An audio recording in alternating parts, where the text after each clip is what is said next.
Oh, hello, and welcome to another inspiring episode of Good Fat Life. And I am your host, Sherri Richards. And oh my gosh, I'm looking and I've got hat hair. It's that time of year in Michigan. We had another ice storm today, and so it's hat weather. All good.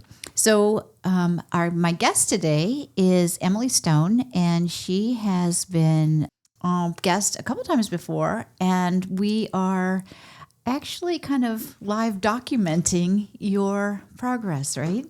Yeah. So welcome, Emily, and her company is Whole Mama Michigan. And but kind of like tell us a little bit how you've kind of evolved. Yeah, I think the first time I came on here, I was probably promoting Empowered Bumps and Boobs, which is my original company, focused more on helping moms breastfeed. And I have an online course for that.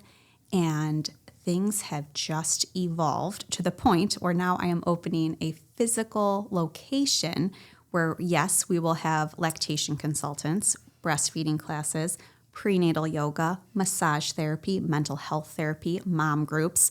And that sounds like a lot, but that has all organically grown through the connections I've made in our local area here, and just like one thing leading to the next. But on this podcast, you have seen me at different phases along the way. Mm-hmm. And what I love about it, and you are a mom, you've got 3 boys, mm-hmm. right? It's evolved, right? And so you didn't start out even with Empowered Bumps and Boobs, right? No. Where did you start? That's a good question. We can trace that back to during the pandemic. I was seeing all these new parents try to navigate pregnancy and having a baby in isolation. And I could just see how difficult that was.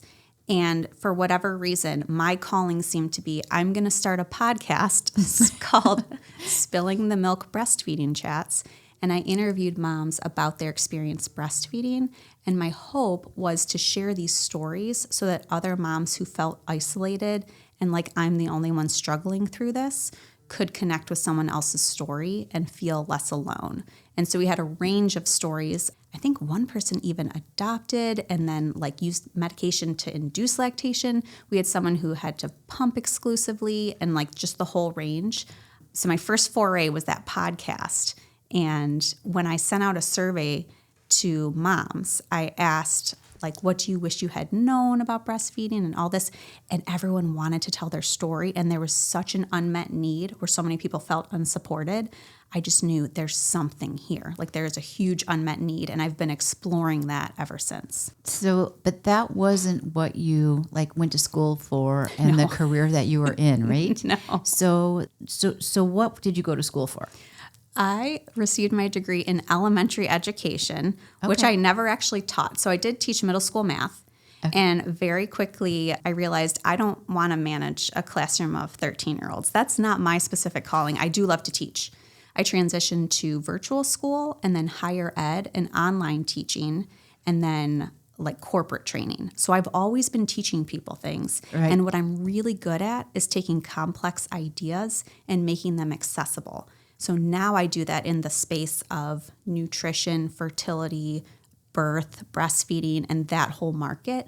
But every job I've ever had has been taking complex ideas and like pulling information out of experts and crafting it into something that's accessible to the person who needs it in that moment. So, and that's a real skill. But what I love about your story is it's not static. It's very dynamic. And you've been able to, I don't want to say adjust, because that's not the right word. To me, it feels like synthesis. So I've got this teaching. I've always been interested in health and sort of alternative health and like what else is out there besides what the mainstream's telling us. And I went back to school to get a business degree because I've always been interested in how do businesses work? How do they make money? And like marketing, communication, finance, all of that. So I've got the teaching. Then I got the business. I got certified as a health coach, and then just my personal passion, and then all of my experience of being a mom to 3 boys. To 3 boys, and right. all of that comes together into my dream business and career and what I get to do with my life right now. And that's where the magic is, right? It's magic because me doing what I'm supposed to be doing has attracted all of these amazing, like 30 amazing women to me who are also doing what they're meant to be doing. And it's working out that for some of them, being able to practice in my physical space or teach a class out of my space or connect with another person in my network is their next right step. So by doing what I'm supposed to be doing, I get to connect with other people doing what they're supposed to be doing. And together we have this amazing array of offerings that I could never do all by myself. So we had an example of that in our networking. Emily and I are in a networking group at the Brighton Lighthouse, and it's an amazing group, right? It's understatement, phenomenal, yeah. right? But but kind of the theme today was, why am I doing this? I'm not good enough. I don't have the skills. I don't know what I'm doing, blah, blah, and it's kind of almost going around the room. Everybody was feeling that, not everybody, but a lot of people were kind of just feeling that, what the heck?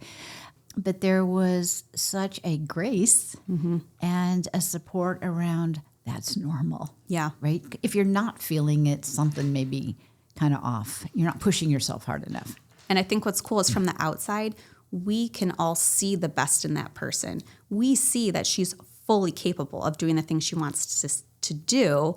And, she's the one putting those limiting beliefs on herself. But to all of us, it's so obvious. Like, you have this passion. You have this unique set of skills. You are doing what you're meant to be doing. Keep going.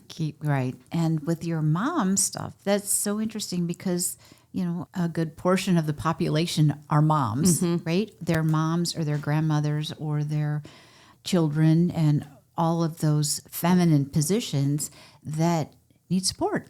Yeah. Because, I remember we all have our stories. You're right. And there's so many times where you just don't know. And it's not the way you think it's going to be. Because, I don't know, the media or the news or whatever makes it seem to be such this roses and butterflies and all of this stuff. And there's a lot going on. Yeah. And it's just to have that kind of support that you're providing is amazing. Well, and one area of support that we're going to focus on is fertility. Understanding for women how your body works, how you can prevent pregnancy when you don't want to be pregnant, and how you can get pregnant when you want to. That's a huge issue right now in our society. Is some numbers say 1 in 6, 1 in 5 couples are struggling with some form of infertility. Wow. That's a big deal. That's a big deal. In my day job, I am creating training for companies usually. And I like to say it's not life and death. Obviously, I want to do a great job, and I do, but it's not life and death. And now what's a little scary is transitioning to this field where it literally is life. We're talking about new life. And so I taught a workshop in November in conjunction with The Space, our yoga studio out here. And it was around embracing your cycle, understanding how to achieve pregnancy. I'm getting messages of people who are now pregnant. Wow. This is real. I am doing real life stuff now, it feels like. And obviously, disclaimer, coming to a workshop doesn't mean you're going to get pregnant, but this is just the tip of the iceberg. If we can provide the guidance, the nutritional guidance, the mental health guidance, the community support to help all these people struggling with infertility, that is life-changing and world-changing to me. It's just I have to take a pause because that is a really big deal. So talk about the space. What's the space look like? And where is the space? Sure. So we're opening up in Brighton. If you're familiar with Brighton, you can picture Grand River, which runs all the way through. We are on Grand River between Old 23 and Pleasant Valley. If you know where Ritter's Ice Cream is, one of my favorite spots in the summer, we're pretty close to there. Okay. So, and I'll have the actual address on our website and our social media. But it's 2,800 square feet of holistic maternal goodness. There is a yoga studio, so yoga and strength classes, a little childcare area for moms who want to be able to work out and drop their child off with us, a few different practitioner rooms, so for massage or lactation consultant, mental health therapy, some open gathering spaces for mom support groups, a kitchen for our friend Justy to teach her sourdough gut health workshops and other workshops, and then a classroom space where I can teach my hypnobirthing classes, breastfeeding classes, and then hopefully some retail that aligns with our mission and things we know that our clients are going to want to be able to purchase. Oh my gosh, that sounds amazing. I got to design my dream space where I want to work, where I want to do the work that I'm called to do, where other people feel comfortable to come and get what they need or practice, run their business out of. When's it open? as soon as all the contract work can get finished, which Emily has no control over, and that's been a practice, is learning patience and working on the things I can control. I'm really hoping early March. That would be lovely. So as soon as all the dominoes fall. Pretty close. It's not that far. I know things are going to move really fast once we're in this space. Well, it's so much fun to see. It's been so much fun for me to watch you take this journey. Yeah. Right? Because if we were when we were talking, say the first one was what, maybe 2 years ago? Fall 2022. Okay. Yeah. So this wasn't even in your realm. Actually, this idea has lived with me for years and years and years. Okay. And when I found Brighton Lighthouse, I was like, oh, someone else kind of already did it. Like, this is a place where we come to grow as entrepreneurs. I have hosted my mom support groups there, my classes out of there. So I was like, oh, maybe this is what I'm meant to do, sort of practice out of someone else's space that they've created. Because they took the risk to open the physical space. I can just come and use it when I need to. And that was good enough for me for a while. But that pull is really strong when there's something you're supposed to be doing. And so it became clear. Actually, I have to do a shout out to Jackie, who owns Forest and Phillies on Main Street. I was in there just shopping, chatting with her. She left her corporate job to open up the boutique of her dreams on Main Street. And I told her about my vision. She's like, okay, do it. I was like, well, I don't have the money. She's like, find the people to rent the space to, she's like, she's a finance person. So she's like identifying the revenue streams. I'm like, okay, that makes sense. And that got me on the path. And then I said to my boyfriend, maybe I should just meet with a commercial real estate agent, just get some numbers. What would it take to open? And he said, oh, I went to college a long time ago with this guy. His dad was a realtor. Turns out this realtor is Dan Mulvihill Sr. in Real Estate One, 1,000 yards from where we're sitting right now. The perfect realtor to work with me on this. And he has held my hand through this whole process, helped me find the right space, negotiate things. And that all came from me saying, maybe I should talk to a realtor. And this college connection. So the universe has brought me to here, has found me the building, has found me the people. And at this point, we're just going to have it all play out. But the part that I'm loving about what you're saying, though, is that you paid attention. Right? That's true. I could have said, not me. I don't have what it takes. This is too scary. I'll just keep doing smaller things. I could have said that. You could have said that. Or you could have been like, well, when my boys are out of school. Right. Or when this happens or that happens. Yeah. But you didn't. Mm-hmm. Right? And those opportunities are showing up, and that's so cool. And then once you tell enough people, you're like, well, I should probably just do the thing because everybody knows that I said I was going to do it. Right. Because I'm kind of like, okay, Yeah. Yeah. Now they look at me and wonder, well, when's it, or they'll say, when's it going to start? I accidentally created a ton of accountability by telling everybody. Right. And that's in giving and receiving. That's one of the tenets is if somebody says something to you, like, how are you doing? Or and you go, I'm good, I'm fine. And you're not honest. You're not like, well, I have this idea and it's really kind of inspired me, but I'm a little scared or I don't know what to do. You deny them the opportunity to help you.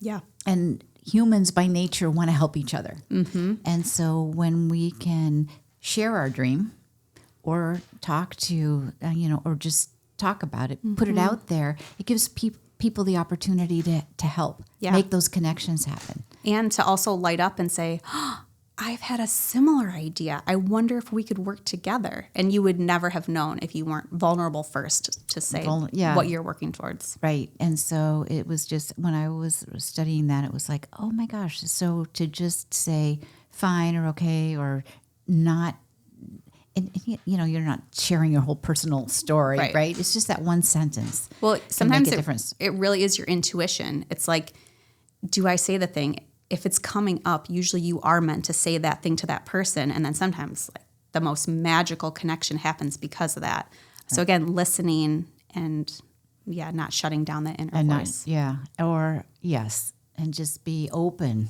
Because we never know what the timing is. No. Right? It's not premeditated usually. Well, good. Well, I'm so excited for you and for all the moms and kids and everybody that's involved with this. It's been so much fun to watch the buzz around it and to just see you do this. And I just kind of had this vision of all these children and moms and just flowers for some reason. Lots of flowers. Well, that's funny. Each of our treatment rooms is themed around a different like herbal or medicinal flower or plant. Oh, I didn't know that. So maybe that's where that's coming from. So good. So if somebody wants to find you, how would they do that? I would love if you could go to wholemamamichigan.com and sign up to receive email updates because as we get closer to our grand opening, there's going to be so much information to share. This is where you can sign up for classes. This is how you could buy a gift certificate for someone in your life, all the good stuff. So wholemamamichigan.com, sign up for the email list to get updates, and then you can follow us on Instagram and Facebook at wholemamamichigan. Michigan.com. Oh, cool.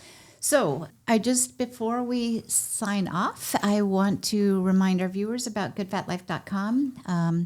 We have lots of really cool things happening in the Good Fat Life world, and it is including an event coming up on February 16th at the Brighton Lighthouse. It is 6 hours of wonder, right? It's just going to be so much fun and just kind of a break, right? A break. People will come, they'll get rest, rejuvenation, and go home inspired with some really cool swag too. And you mentioned Brighton Lighthouse probably a lot on this podcast. And so for anybody who hasn't had the opportunity to go to Brighton Lighthouse, this event would be a really good first impression of like the magic of that space and how you feel when you are there. Right. There's just something about it. It's in its own little bubble.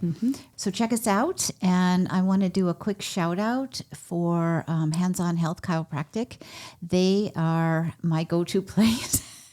I've talked a little bit. I took a spill in the ice, and it was a couple of weeks ago, and it was so, again, comforting to be able to just know that I was going to be fine, and I was in good care, and I was, and I am, and I'm doing great. And they also reminded me that I was really lucky that I didn't break anything, and so the movement that I've been doing is working.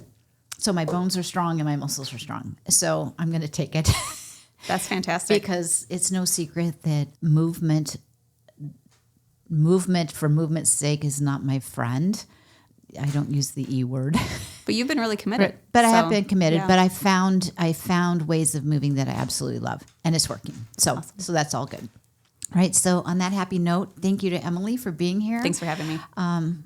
We can't wait to kind of keep watching you and supporting your work and what you're doing. It's so valuable. And we ask you to just go out or live a good fat life. Thank you.